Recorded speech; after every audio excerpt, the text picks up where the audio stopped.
Assalamualaikum teman-teman, selamat datang di channel ini. Sebelum kita mulai cerita malam ini, tulis di kolom komentar, kamu nonton dari kota mana? Dan jangan lupa ya, klik tombol like, subscribe, dan nyalakan loncengnya, supaya kamu gak ketinggalan kisah-kisah nyata yang penuh pelajaran hidup seperti ini. Oke, sekarang kalian boleh nilai aku dulu. Bilang, aku perempuan murahan, istri pengkhianat, perempuan yang gak tahu diri. Karena di mata orang, gak ada alasan yang bisa membenarkan seorang istri yang tergoda bos suaminya sendiri. Tapi, coba dengar dulu ceritaku. Karena yang kalian sebut dosa, kadang berawal dari sesuatu yang lebih sunyi dari yang kalian bayangkan. Kesepian. Namaku Indri, 35 tahun. Dan inilah kisah yang gak pernah aku ceritakan pada siapapun. Tentang bagaimana perhatian kecil dari seseorang bisa mengubah seluruh hidupku. Namaku Indri, 35 tahun. Istri dari seorang pria yang dulu pernah membuatku percaya bahwa cinta adalah hal paling sederhana di dunia. Namanya Anton, 36 tahun. Karyawan perusahaan properti yang ambisius dan disiplin. Dulu, setiap pagi dimulai dengan tawa. Sekarang hanya dimulai dengan suara notifikasi kantor. Sudah hampir 2 tahun, ia sering dikirim keluar kota. Awalnya seminggu, lalu 2, lalu sebulan. Katanya, semua itu untuk karier, untuk masa depan, untuk kehidupan yang lebih baik. Aku percaya. Tapi di sisi lain, aku mulai lupa rasanya punya suami yang benar-benar hadir. Setiap pagi, aku bangun sebelum matahari, menyiapkan sarapan, menyetrika bajunya, dan mendengarnya bicara di telepon dengan suara tegas. Ya, Pak, nanti sore saya kirimkan datanya. Tidak ada pelukan, tidak ada tatapan mata, hanya rutinitas yang diulang tanpa perasaan. Kadang, ia bahkan lupa mencium keningku sebelum berangkat. Padahal, dulu itu kebiasaannya setiap hari. Ketika malam datang, aku sering duduk di ruang tamu dengan lampu setengah redup. TV menyala, tapi suaranya tak kudengar. Aku hanya menatap pintu, berharap bunyi mesin mobil berhenti di depan rumah. Tapi yang datang justru pesan pendek. Maaf sayang, hari ini lembur, jangan, tunggu. Dan malam itu berulang lagi dan lagi. Sampai aku terbiasa tidak menunggu siapapun, aku masih mencintainya. Atau setidaknya aku ingin percaya bahwa aku masih melakukannya. Tapi bagaimana mencintai seseorang yang perlahan terasa seperti tamu di rumah sendiri? Aku mulai sibuk mencari alasan untuk merasa hidup. Kadang dengan membaca buku, menonton film lama, atau sekadar menyiram bunga yang tak kunjung mekar di depan rumah. Lucu, kan? Bunga pun butuh disiram agar tumbuh. Tapi bagaimana dengan hati? Hingga suatu hari, Anton mengajakku menghadiri acara kantor tahunan. Aku berdandan seadanya.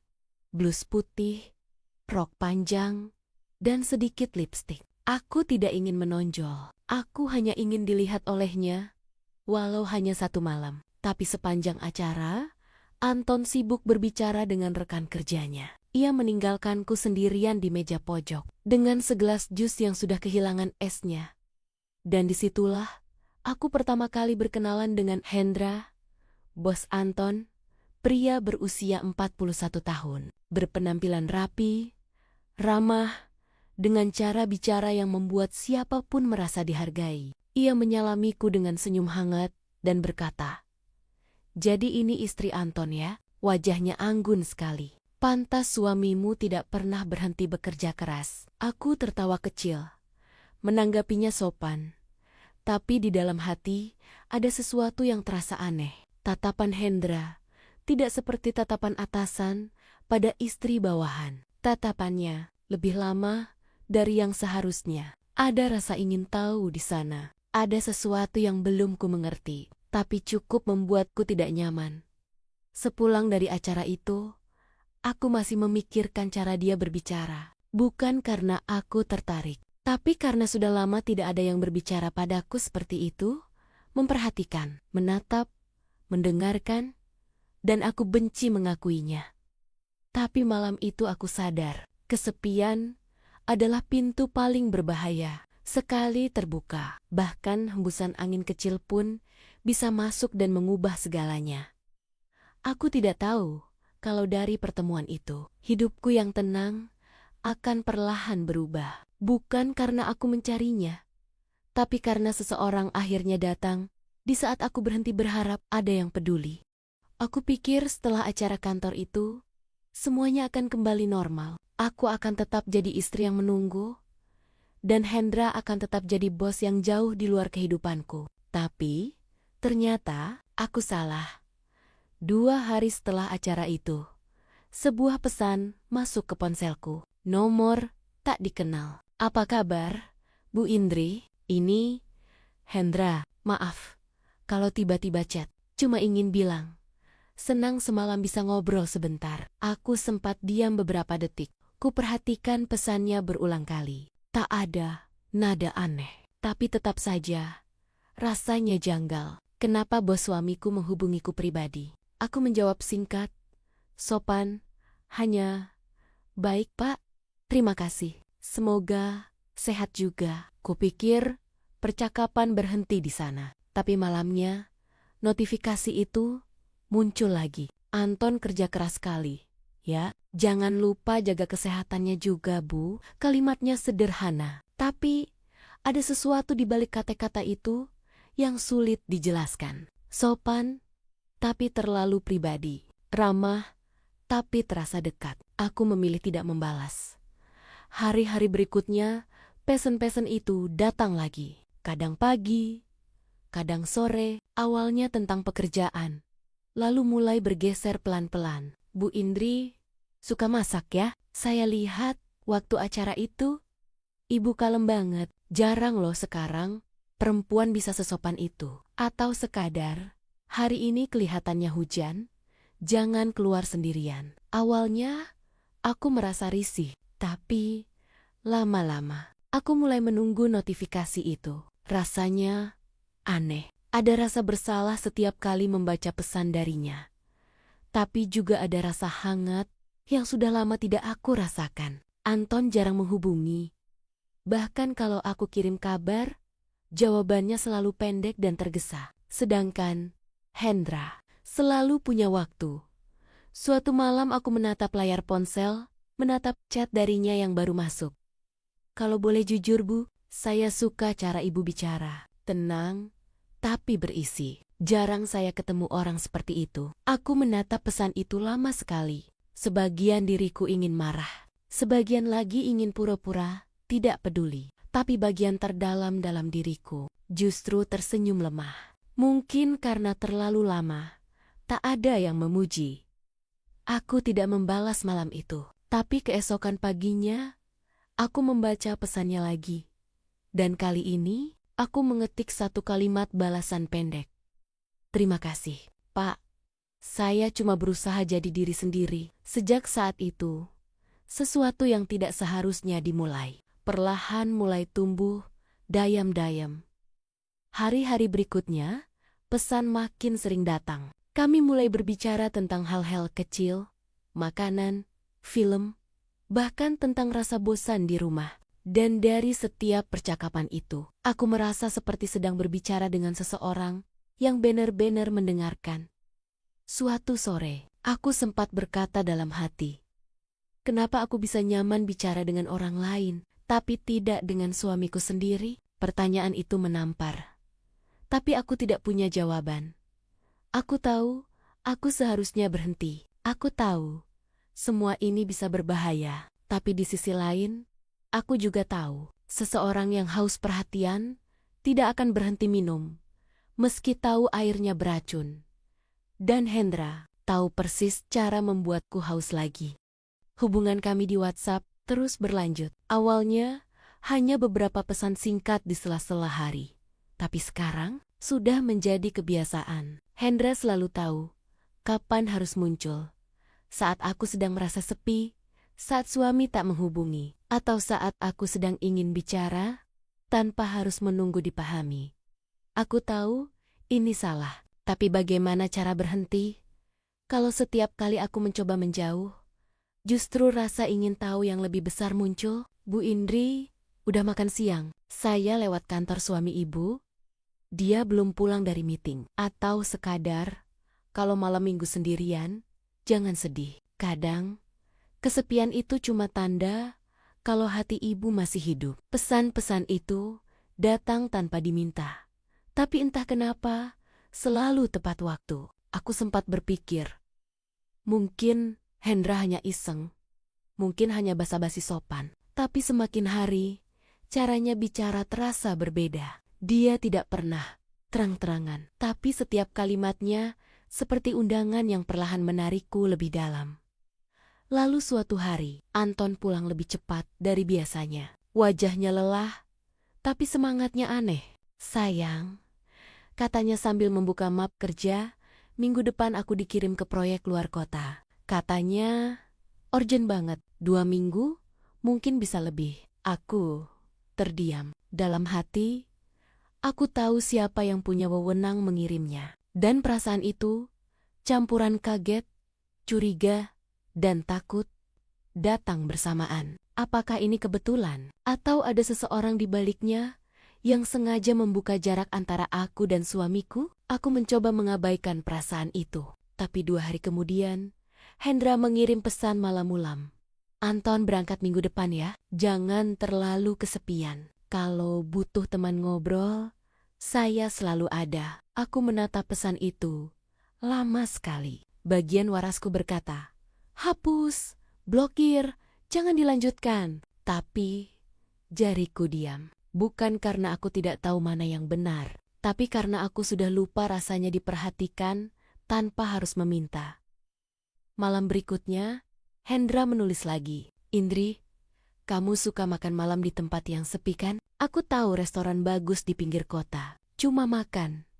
Nggak lebih. Aku tidak langsung membalas. Tapi dadaku berdebar. Bukan karena senang, tapi karena takut pada diriku sendiri. Takut aku tidak lagi punya kekuatan untuk menolak.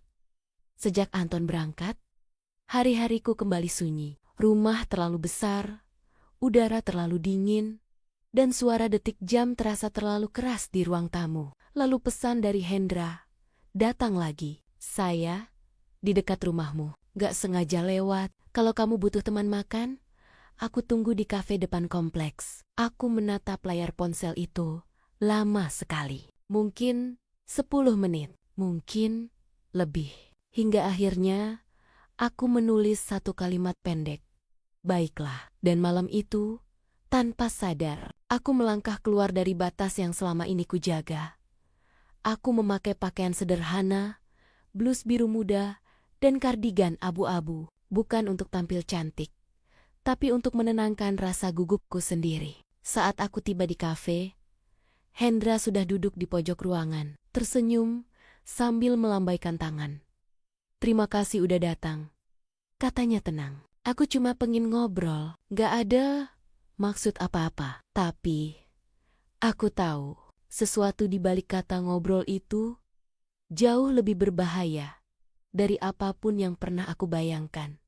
Sepanjang makan malam itu, ia tidak berkata banyak hal menggoda. Ia hanya mendengarkan, bertanya pelan tentang hidupku, keluargaku, perasaan yang tak pernah aku ceritakan pada siapapun. Dan aku menjawab semuanya. Mungkin karena aku sudah lelah memendam.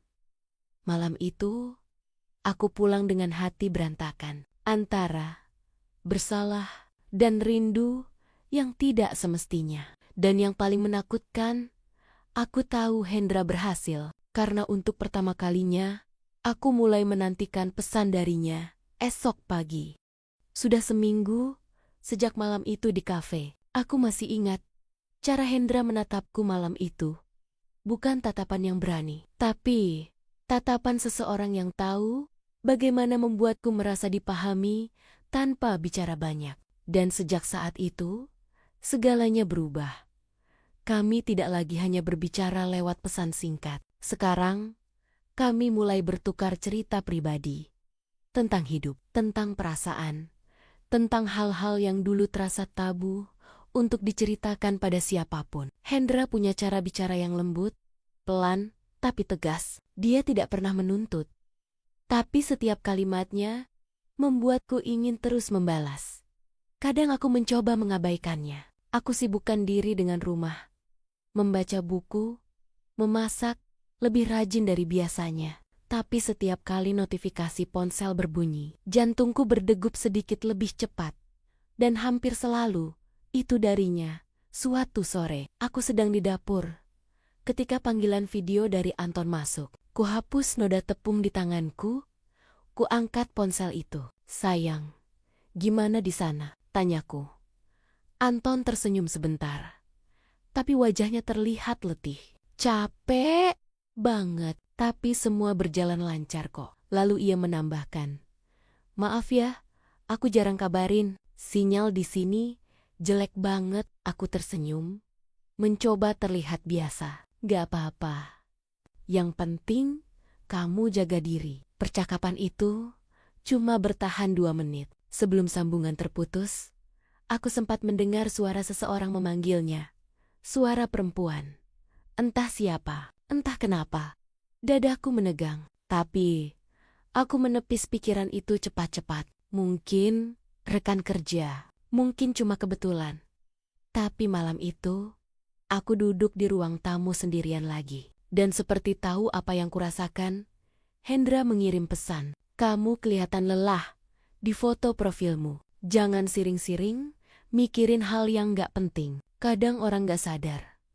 Yang bikin kita sedih bukan apa yang mereka lakukan, tapi apa yang mereka gak lakukan. Aku membaca pesan itu berkali-kali, sampai akhirnya aku membalas. Kenapa kamu selalu tahu kapan aku butuh seseorang? Dia menjawab cepat, karena aku tahu rasanya gak punya siapa-siapa untuk mendengar. Entah kenapa, kalimat itu langsung menembus pertahananku. Karena ya, aku pun sedang merasa seperti itu. Hari berikutnya, Hendra meneleponku. Bukan pesan, bukan chat, tapi panggilan suara. Aku cuma mau dengar suara kamu sebentar. Katanya, gak ada alasan lain. Dan anehnya, aku tidak mematikannya. Kami bicara lama tentang hal remeh, tentang kesepian, tentang apa yang membuat kami soma-soma bertahan di hubungan yang terasa dingin, sampai akhirnya dia berkata dengan suara pelan, Indri, kamu gak pantas sendirian. Kamu perempuan baik, tapi dunia gak adil sama kamu. Aku tidak tahu harus menjawab apa, karena di balik kata-katanya, aku tahu ada sesuatu yang berbahaya sedang tumbuh. Dan aku sadar, setiap kali aku bicara dengannya, aku makin kehilangan kemampuan untuk menarik diri. Tapi yang paling menyakitkan, bukan karena aku mulai jatuh pada seseorang yang bukan suamiku. Yang paling menyakitkan adalah menyadari betapa mudahnya aku jatuh, hanya karena sudah lama tidak dicintai dengan cara yang lembut. Anton sudah 2 minggu di luar kota. Awalnya dia bilang hanya seminggu, tapi tiba-tiba proyeknya diperpanjang. Bos minta aku tetap standby di lapangan. Katanya lewat telepon. Aku tersenyum, tapi di dalam hati ada sesuatu yang terasa janggal. Karena aku tahu siapa bos yang dimaksud. Setiap malam, aku masih mencoba menahan diri. Tapi setiap kali Hendra mengirim pesan, semua tekadku seolah hilang perlahan. Dia tidak pernah mendesak, tapi selalu tahu bagaimana membuatku merasa dibutuhkan. Sudah makan? Kalau hujan, jangan lupa minum teh biar hangat. Anton, sibuk ya? Kamu butuh teman ngobrol nggak malam ini? Semakin lama, kata-katanya terdengar semakin akrab. Dan yang membuatku takut, aku mulai merasa nyaman dengan itu. Suatu malam, aku menerima panggilan darinya. Suaranya tenang seperti biasa. Indri, besok aku mau meeting di kota kamu. Kalau sempat, aku ingin ajak kamu makan siang. Aku terdiam beberapa detik, menatap layar ponsel. Pak Hendra, saya rasa itu nggak pantas. Jawabku pelan. Dia tertawa kecil, tidak memaksa. Tenang aja, nggak ada yang salah dari makan siang. Aku cuma ingin ngobrol. Kamu terlalu sering sendirian. Dan aku cuma gak mau kamu ngerasa gitu terus. Aku tidak menjawab. Tapi keesokan harinya, entah kenapa aku tetap berdandan sedikit lebih rapi dari biasanya. Aku tahu aku seharusnya menolak, tapi bagian dari diriku ingin tahu rasanya sekali saja keluar dari bayangan sunyi ini.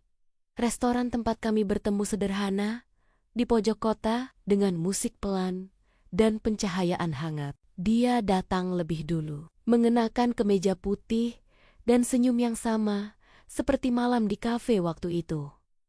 "Terima kasih sudah datang," katanya lembut. Aku hanya menunduk, mencoba menjaga jarak. Tapi cara dia bicara, caranya memperhatikan setiap kata yang keluar dari mulutku, caranya mendengarkan tanpa memotong. Semua itu membuatku merasa dilihat. Seperti dulu, saat Anton masih peduli, kami bicara lama tentang banyak hal yang tidak penting. Tapi di sela percakapan itu, ada momen hening yang terasa terlalu lama. Matanya menatapku, tenang tapi dalam. "Indri," katanya pelan, "kamu pernah ngerasa capek nggak?" "Capek?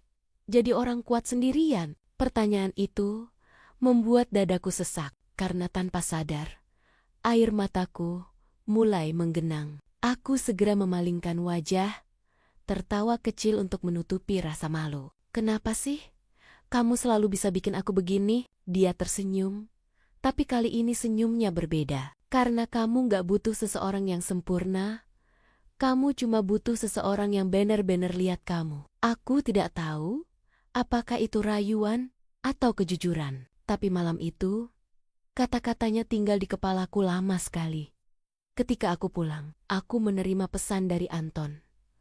Cuma satu kalimat, "Maaf ya, besok kayaknya belum bisa pulang. Bos minta aku lanjut bantu tim proyek." Dan entah kenapa, aku mulai merasa benar-benar marah. Bukan karena Anton sibuk, tapi karena aku tahu, mungkin saja seseorang di balik layar sedang sengaja membuatku kesepian. Aku duduk di ranjang malam itu, menatap langit-langit kamar. Untuk pertama kalinya, aku merasa seperti sedang dijebak dalam permainan yang halus. Permainan di mana aku tidak pernah tahu kapan tepatnya aku kehilangan kendali. Dan di tengah semua rasa bersalah itu, satu pikiran menghantui kepalaku. Mungkin ini memang yang Hendra inginkan sejak awal. Sudah 3 minggu, Anton di luar kota. Katanya proyek belum selesai. Tapi aku tahu, bukan proyeknya yang berlarut, melainkan seseorang yang sengaja menahannya di sana. Aku mulai memperhatikan banyak hal kecil. Hendra sering menyebut-nyebut Anton dalam obrolan. Dia pekerja keras, tapi kadang terlalu mudah diatur. Katanya suatu hari lewat telepon, nada suaranya tenang, tapi entah kenapa membuatku merinding. Semakin hari, aku mulai melihat sisi lain dari Hendra. Dia masih perhatian, tapi caranya berubah. Bukan lagi sekadar peduli, tapi seperti ingin tahu segalanya tentang aku. Lagi, di mana, dengan siapa, kenapa nggak balas chat. Pertanyaan-pertanyaan itu awalnya terasa manis, tapi lama-lama menyesakkan. Aku mulai merasa seperti dikurung dalam perhatian yang tidak sehat. Dan yang paling menakutkan, aku sadar aku sudah terlalu dalam untuk bisa lari begitu saja. Malam itu, Anton akhirnya menelepon. Suaranya terdengar letih, tapi ada sesuatu yang berbeda. "Sayang, kamu kenapa? Suaramu akhir-akhir ini aneh." Aku tersenyum kecil, mencoba terdengar biasa. "Enggak, cuma capek aja." Dia diam sebentar, lalu berkata pelan, "Indri, kamu nggak apa-apa di rumah sendirian kan?" Pertanyaan itu membuatku nyaris menangis, karena seandainya dia tahu kebenarannya, aku tak akan sanggup menjawab. Setelah panggilan itu berakhir, pesan dari Hendra langsung masuk. "Kamu bicara sama Anton barusan ya? Dia pasti nggak tahu seberapa sering kamu menangis di rumah." Aku tidak membalas, tapi beberapa menit kemudian, pesan lain masuk lagi. "Dia nggak pantas buat kamu, Indri. Kamu terlalu baik untuk disia-siakan." Aku menatap layar ponsel itu, lama sekali. Ada bagian dari diriku yang ingin marah, tapi ada juga bagian lain yang terluka karena sebagian kata-kata Nia terasa benar. Hari berikutnya, Hendra datang ke rumah tanpa kabar. Aku kaget saat melihat mobilnya berhenti di depan pagar. Dia turun sambil membawa sekotak makanan dan senyum tenang di wajahnya. Katanya, "Kamu belum makan siang," katanya ringan. Aku menatap sekeliling, memastikan tak ada tetangga yang melihat. "Pak Hendra, tolong jangan begini." Tapi dia malah tertawa kecil. "Kenapa? Aku cuma khawatir." Aku tahu, bukan itu maksudnya. Sore itu, kami bicara di teras rumah. Awalnya tenang, tapi suasananya perlahan berubah. Nada suaranya lebih dalam. Matanya menatapku lebih lama dari biasanya. "Indri," katanya, "aku serius sama kamu. Aku bukan cuma bos suamimu. Aku laki-laki yang benar-benar jatuh cinta." Aku terdiam. Kata-kata itu seperti tamparan keras yang menyadarkanku bahwa semua perhatian selama ini bukan sekadar simpati, tapi jebakan.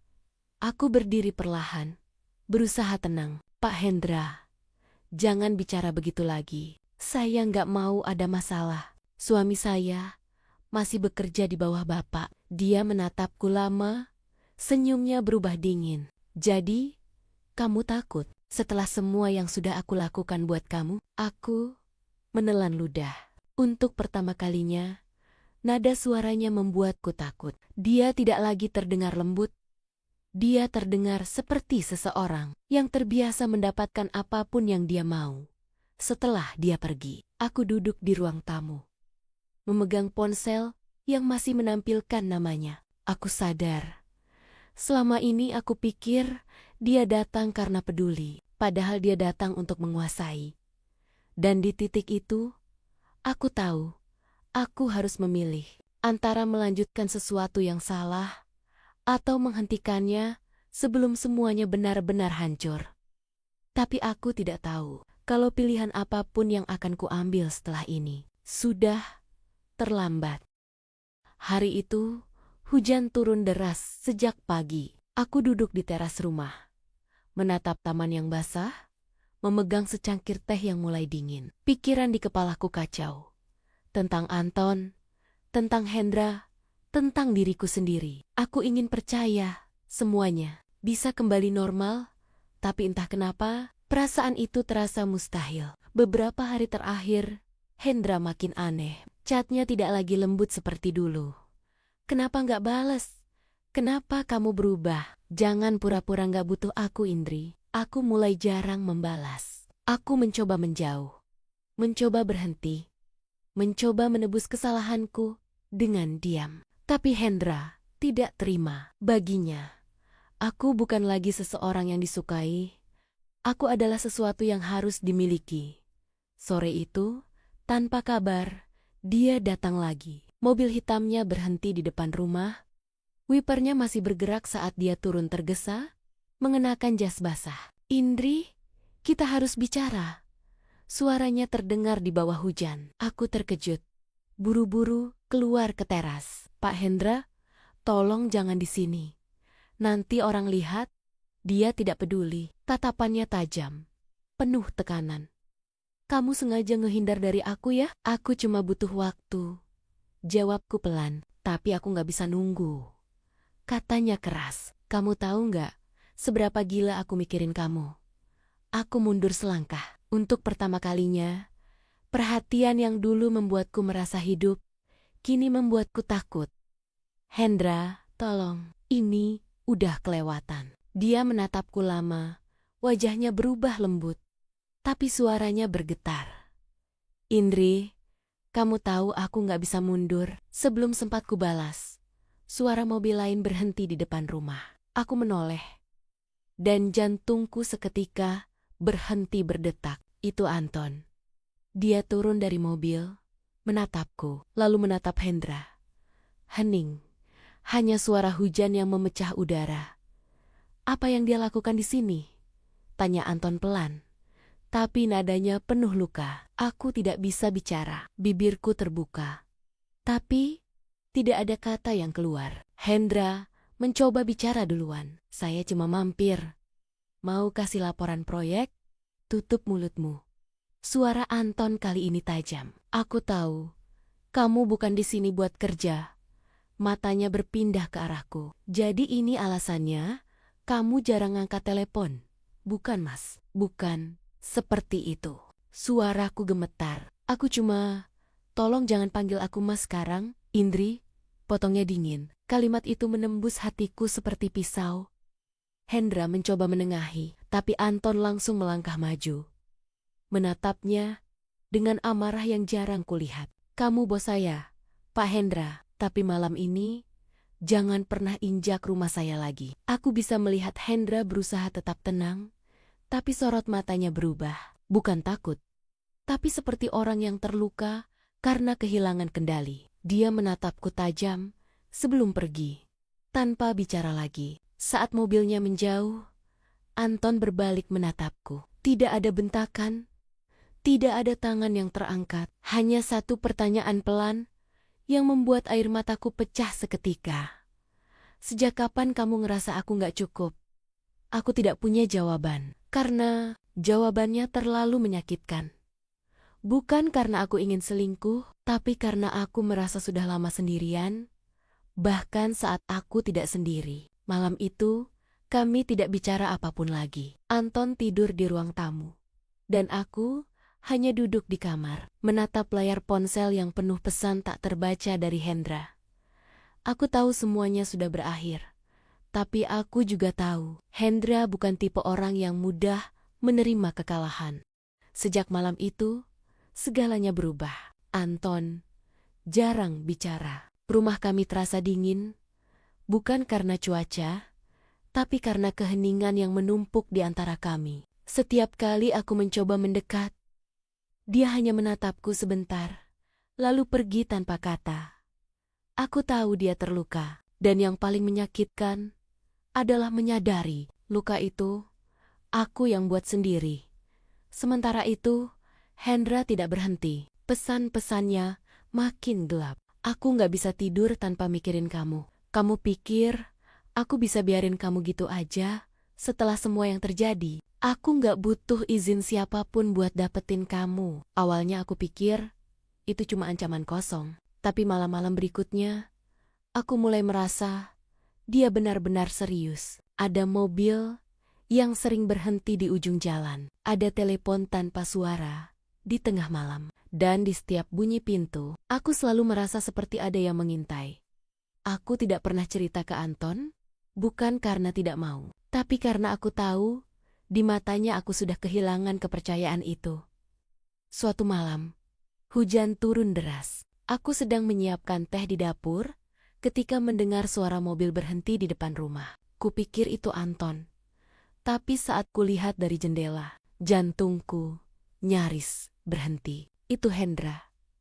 Dia turun dari mobil dengan langkah cepat, wajahnya basah oleh hujan.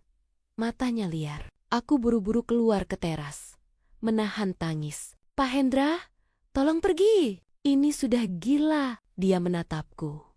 Matanya merah, suaranya pecah. Kamu gak ngerti, Indri. Aku kehilangan semuanya karena kamu. Istriku tahu aku dipecat, tapi kamu diam aja.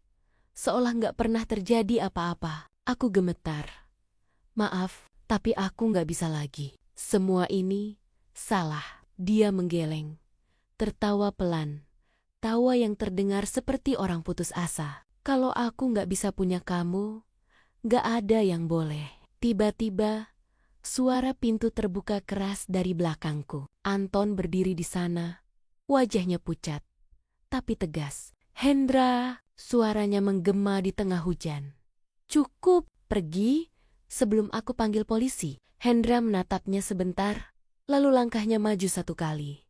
Hanya satu, tapi cukup membuatku panik. Anton berusaha melindungiku, tapi dalam detik yang kacau itu, segalanya terjadi terlalu cepat.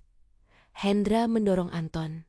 Anton melawan. Mereka terpeleset di lantai teras yang licin. Aku berteriak. Suara hujan menelan semuanya. Sampai akhirnya, suara keras terdengar. Kepala Anton membentur lantai batu.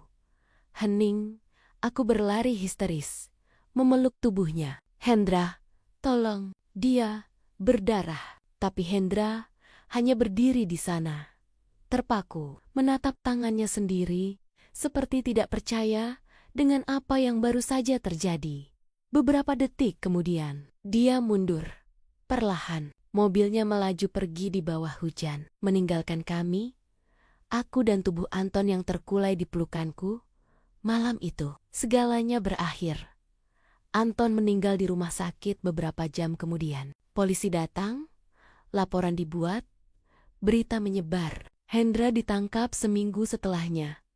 Di hotel kecil di luar kota, sendirian, wajahnya kosong. Dia tidak melawan. Hanya berkata satu kalimat. Aku cuma pengen dia ngerti. Aku tidak pernah datang ke sidangnya. Tidak sanggup. Karena di mataku, dua pria itu sama-sama korban dari satu hal. Kesepian. Sejak hari itu, aku hidup sendiri. Setiap pagi aku masih menyiapkan 2 cangkir teh. Satu untukku, satu untuk bayangan Anton yang tak pernah kembali. Kadang aku duduk di teras, memandangi taman yang dulu dia rawat, berharap hujan turun lebih lama, supaya aku bisa menyalahkan langit atas air mata yang terus jatuh. Aku sudah kehilangan segalanya. Dan setiap kali aku mengingatnya, hanya satu kalimat yang terlintas di kepalaku. Kesepian memang tak membunuh dengan cepat, tapi kalau dibiarkan terlalu lama, ia bisa membunuh segalanya. Cinta, kepercayaan, bahkan hidup seseorang.